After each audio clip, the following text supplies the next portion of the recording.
Anak ini tidak peduli seberapa parah lukanya, cukup memasukkan lukanya ke dalam air dan luka-luka itu akan sembuh seketika. Dengan lambaian tangannya, ia dapat membangkitkan gelombang besar.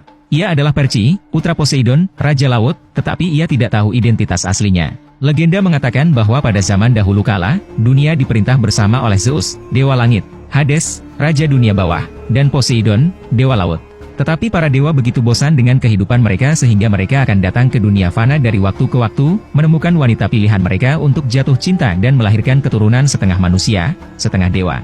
Kemudian Zeus menetapkan bahwa kontak antara dewa dan manusia dilarang, dan Poseidon harus meninggalkan istri dan anak-anaknya, dan istrinya menyerahkan dirinya untuk menikahi seorang pria tua dan jelek. Malam itu, karena tongkat petir telah dicuri, Zeus menemukan Poseidon, yang ia curigai telah mencurinya dari putra Poseidon, Perci, dan membuat janji yang keras bahwa jika Perci tidak dapat menyerahkan petir dalam waktu 14 hari, ia akan dikirim ke neraka-neraka.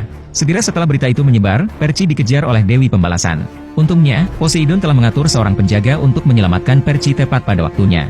Perci yang tertegun terus menanyakan Luke, dan temannya Luke ternyata adalah walinya. Ketika mereka pulang ke rumah, mereka menceritakan apa yang telah terjadi kepada ibu mereka, dan ibu mereka langsung mengerti. Dalam pelarian, Perci akhirnya mengetahui asal-usul mereka, dan tujuan perjalanan ketiganya adalah mencari Gecko di Akademi Demigod, di mana semua adalah keturunan manusia dan dewa.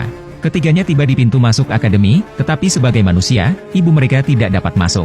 Saat itu, sebuah tangan hitam besar meraih sang ibu dan ternyata itu adalah Minotaur raksasa yang langsung menghancurkannya hanya dengan satu tangan.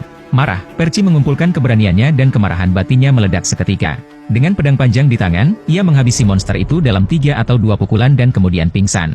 Ketika Perci terbangun, dia berada di Akademi Demigod, dan hanya ketika dia melihat apa yang ada di depannya, dia akhirnya mempercayai kebenaran. Di sini ia bertemu dengan seorang gadis yang bernama Anna, putri Athena, Dewi Perang. Perci jatuh cinta pada Anna pada pandangan pertama. Selama sesi latihan, Anna dan Perci menjadi saingan. Dengan keterampilan praktisnya yang luas, Anna mengalahkan Perci sampai mati dan saat kerumunan orang menertawakannya, sebuah suara tiba-tiba terdengar di telinganya. Katakan padanya untuk pergi ke tepi air. Perci berjuang untuk merangkak ke tepi air dan saat ia menyentuhnya, lukanya mulai sembuh dengan sendirinya.